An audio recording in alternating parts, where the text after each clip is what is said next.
Hello guys! Magandang araw sa inyong lahat. Magandang umaga, magandang hapon at saka magandang gabi. Saan man kayong lupalop ng mundo ngayon, mga kabayan.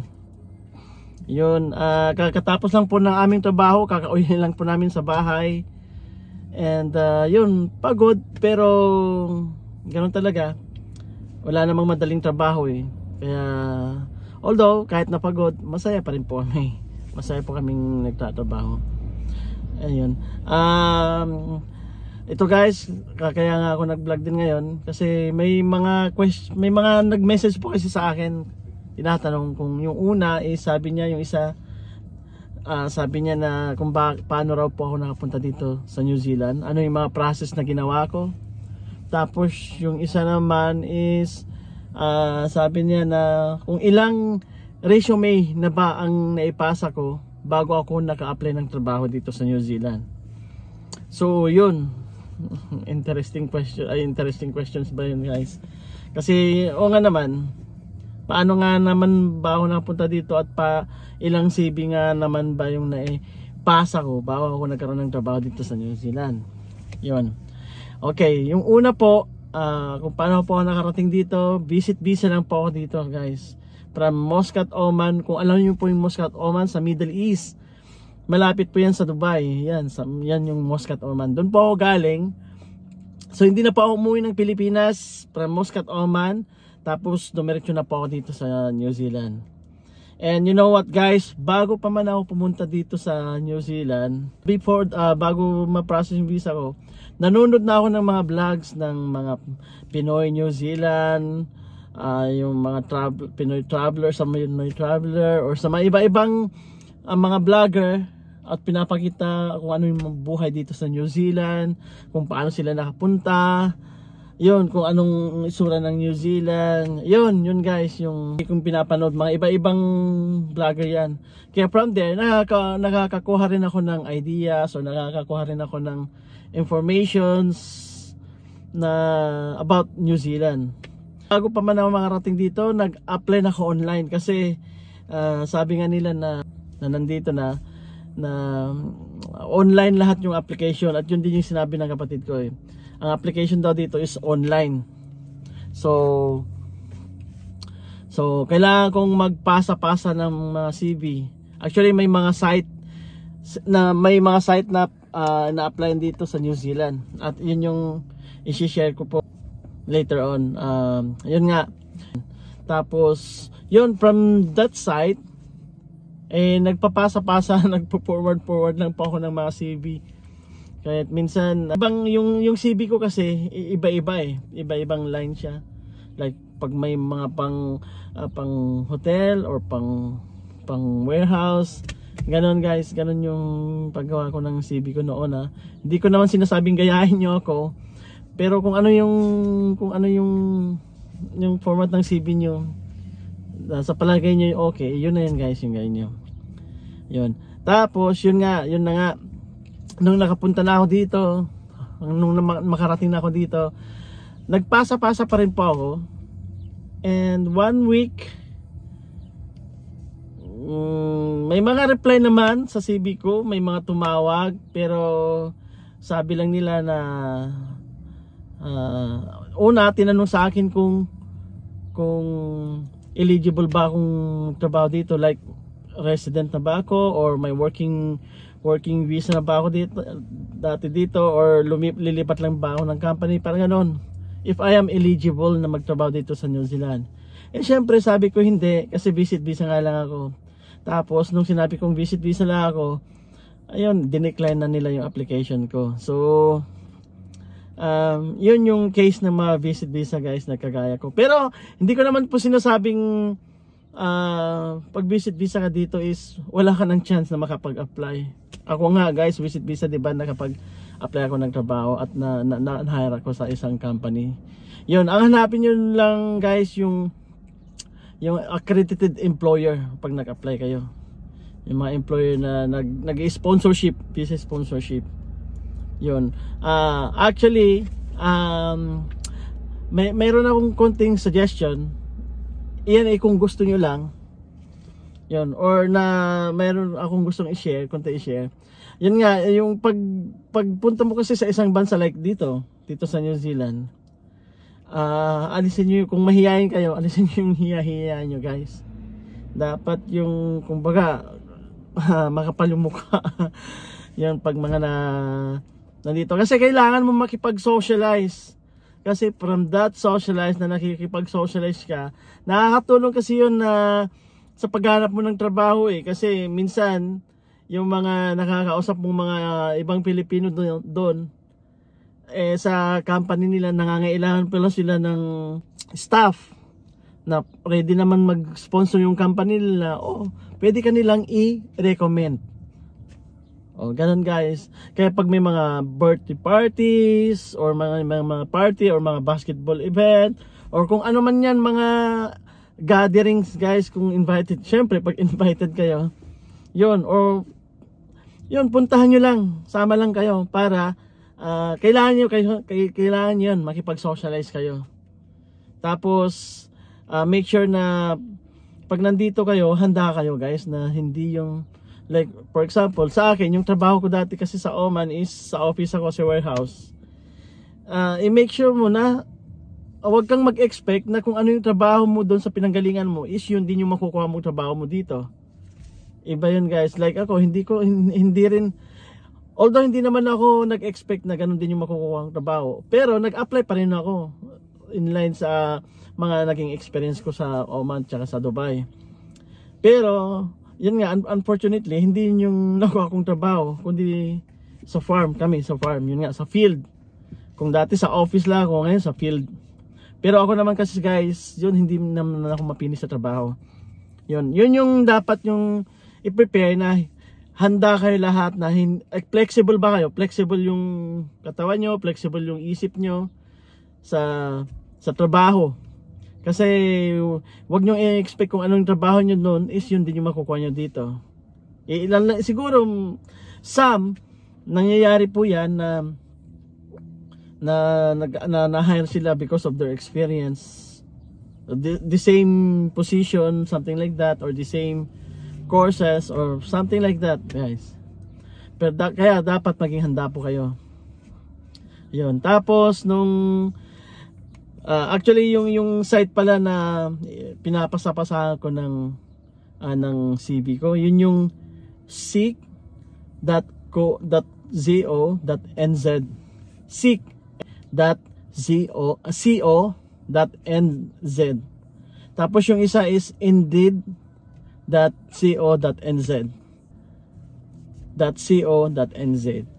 Yan guys, yan lang yung mga pinapasahan kong site.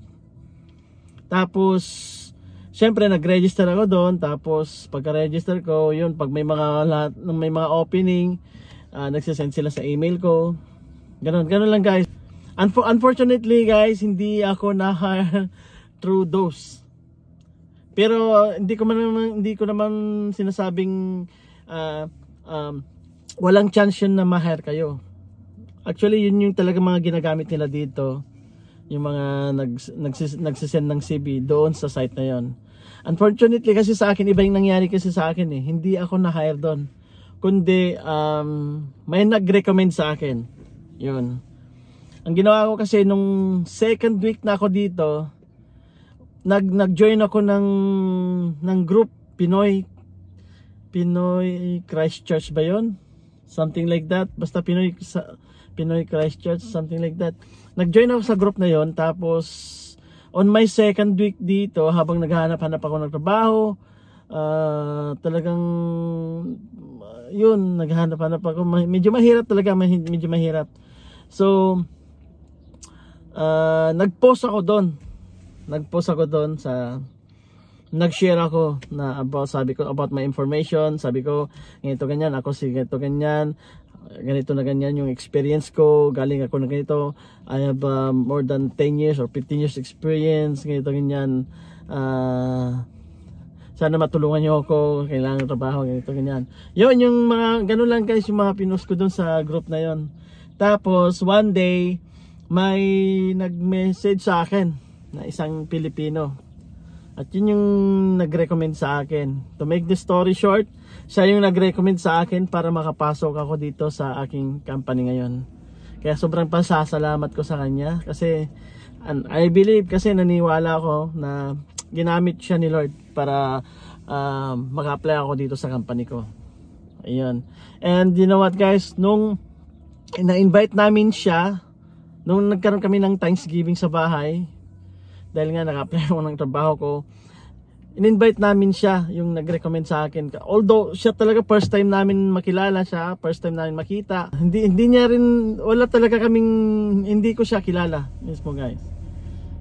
Kumbaga, so nung napasok na ako trabaho, nagkonting gathering kami, Thanksgiving sa bahay.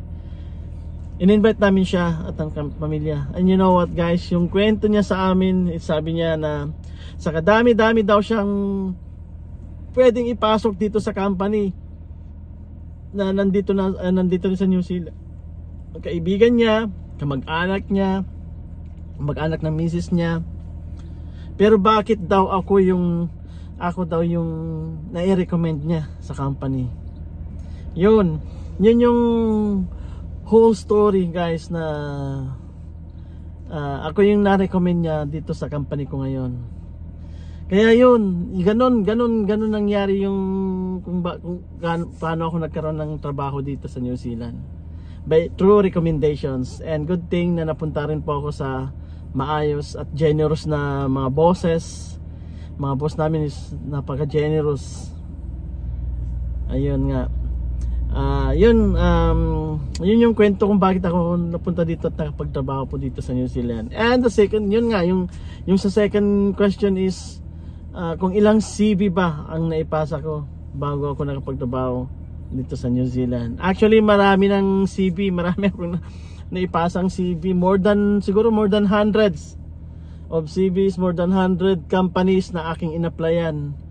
Although talagang marami ring nag-reply sa email ko, marami ring tumawag, pero nung sinabi ko ng visit visa ako is na-decline ako sa application ko. Ganun. Hindi ko naman sinasabing ang visit visa is wala ng chance na makapag-apply ng trabaho. Tingnan nyo nga ako na visit visa rin ako, pero nakapag-apply ako ng trabaho in just 3 weeks. 3 weeks pala ako dito sa New Zealand. Yung pangatlong weeks ko, doon ako nakapag-apply at na-recommend at nakapasok sa company ko ngayon. Ayun. Kaya nga sabi nga guys, walang imposible kay Lord kung hihilingin mo talaga sa Kanya. Ayun. Kaya yung mga nandito na po sa New Zealand na naka-visit visa ngayon, wag po kayong mawalan ng chance. Sige lang, send lang kayo ng CV, tapos makipag-socialize kayo. Lahat ng mga pwedeng gawin na yung kung paano kayo mag-apply or paano nyo i-introduce yung sarili nyo or paano nyo i-market yung sarili nyo sa ibang tao or sa company. Gawin nyo guys. Gawin nyo kasi yun nga, wag ka nang mahiya. Gumastos na tayo from Pilipinas or from sa ibang bansa na pinanggalingan natin, gumastos na tayo ng pamasahe. Lahat ginastusan na natin. Kaya yun yung laging ilagay nyo sa isip nyo na makapagtrabaho ko. Siyempre, kailangan mo rin prayer. Prayer lang guys, yung isa sa pinaka main tool mo para magkaroon ka ng trabaho. I believe na sinagot ni Lord yung prayer ko. Kaya yun guys, kaya sa mga nagnanais po or nagplano pumunta po dito, before that, manood muna po kayo ng mga vlogs, pag-aralan nyo, magtanong-tanong po kayo, ganun, para makakuha kayo ng ideas, ng informations or na sa inyong pagpunta dito sa New Zealand. At gaya nga ng sinabi ko, medyo mahirap mag-apply kasi online nga siya, pero hindi ko naman sinasabing wala ka ng chance na magkatrabaho dito. Kaya before kayo magpunta dito guys, dapat magtanong-tanong muna kayo, manunod-nod kayo ng mga vlogs or pwedeng sa group magtanong-tanong para makakuha kayo ng ideas. Tapos ano pa ba? Ayun lang naman guys. Ang actually itong mga sinasabi ko is disclaimer lang po, lahat ng mga sinare ko sa inyo, lahat ng sinabi ko is based on my personal experience dito sa New Zealand. At you know what, may mga nakasabay din ako actually, mga visit visa rin. Like nung minsan na may nakasabay ako sa bus na isang Pilipino rin. Almost a year na siyang visit visa pero hindi pa siya nakapag-apply ng work, or yun siguro. Pero yun na nga na, so kung nandito ka, kung kailangan mayroon kang yung eagerness mo talaga mag-apply ng work. Nandun yung patience mo, yung courage. Ayun, yun guys. Yun lang naman. Tsaka yung mga processing, normal lang yung processing ng ginawa kong processing guys sa paglakad ng visit visa. At mas maganda rin guys pag may kamag-anak kayo dito, kasi at least may matitirahan kayo na free na.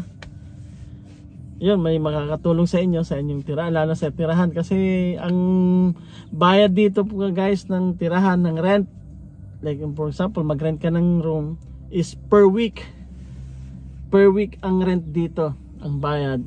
Parang sa sahod din, ang sahod dito is per week, per hour ang computation niya, pero per week. Yung iba naman fortnightly. Yun yung fortnightly, ibig sabihin every 2 weeks. Yun po kami, every 2 weeks po kami sa company. So yun, ganun, medyo hindi na medyo mahal talaga. Kaya pag nagpunta kayo dito na kayo lang na wala kayong kamag-anak, ay nako guys, magbaon kayo ng maraming pera. Magbaon kayo ng maraming pera guys, kasi kakailanganin nyo yan. Ayun, yun lang naman. And sa susunod, bago pa man ako nagbiyahe guys, or bago pa man ako nakarating dito sa New Zealand, nanonood na ako ng mga vlog, parang mga ganito, or mga vlog ng mga kababayan natin na nandito sa New Zealand. Binablog nila kung anong buhay ng New Zealand, kung paano yung mga gastusin sa New Zealand, kung ano yung mga anong buhay doon sa New Zealand, ganon, or mahirap bang makapasok sa New Zealand, ganon guys. Kaya yun, nanonood ako doon sa vlog na yun. And yun, by little nakakakuha ako ng nakagather ako ng mga ideas, informations. And you know what guys, ito rin guys, na hindi po lahat ng mga nag-vlog, syempre mga ibang vlogger, hindi ko naman po sinasabi lahat, pero may mga ibang nag-vlog po kasi ang sinasabi lang is yung mga good things dito sa New Zealand, kung ano yung mga mabuti, or kung ano, although marami kasi din pero hindi po nila nasasabi kung ano yung mga bad, sabihin natin siguro mga negative things din dito sa New Zealand, o kung madali ba makapasok, or ganun guys. Minsan hindi nila nababanggit yun. Pero anyway, yung sa vlog ko ito, let's be frank, yung isang tanong na kung may recommend ba akong agency na applyan. Actually guys, ayaw kong mag-recommend ng agency, kasi ayaw ko rin kasi magbigay sa inyo ng mga false informations Mamaya kung nag-recommend ako ng agency yun, pero yung pala agency yun is scam or fake or something, na baka masayang na yung pera nyo. Kaya ayaw ko magre-recommend now ng agency. Basta ang ganyan nyo na lang guys, na siguro sa Pilipinas, halimbawa pag nasa Pilipinas kayo, may mga agency doon sa Pilipinas na ina-apply nila Pero I will try guys. Magtatanong-tanong ako sa mga galing ng Pilipinas dito kung anong mga agency in-apply nila. Pero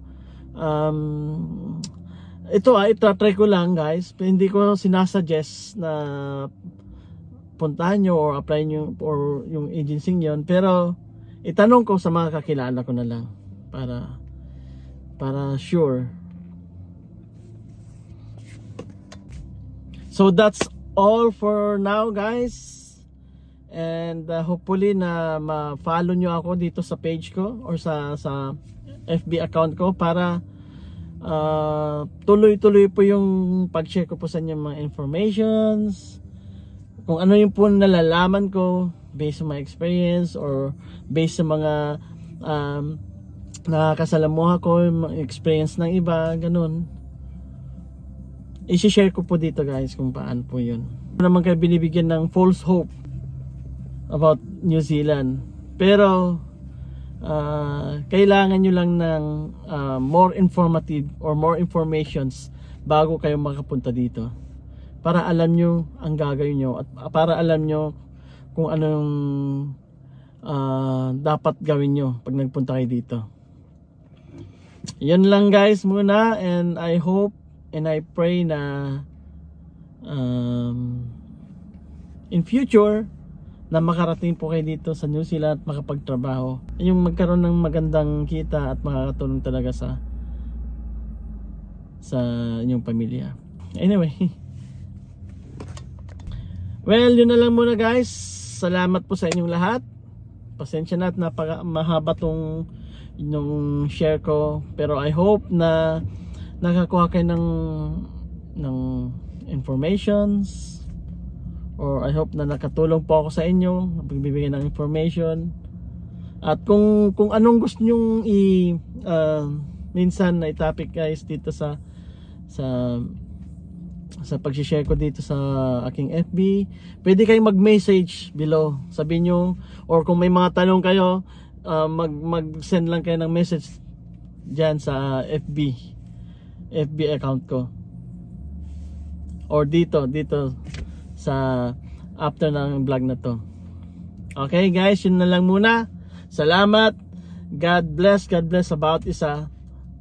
Bye bye.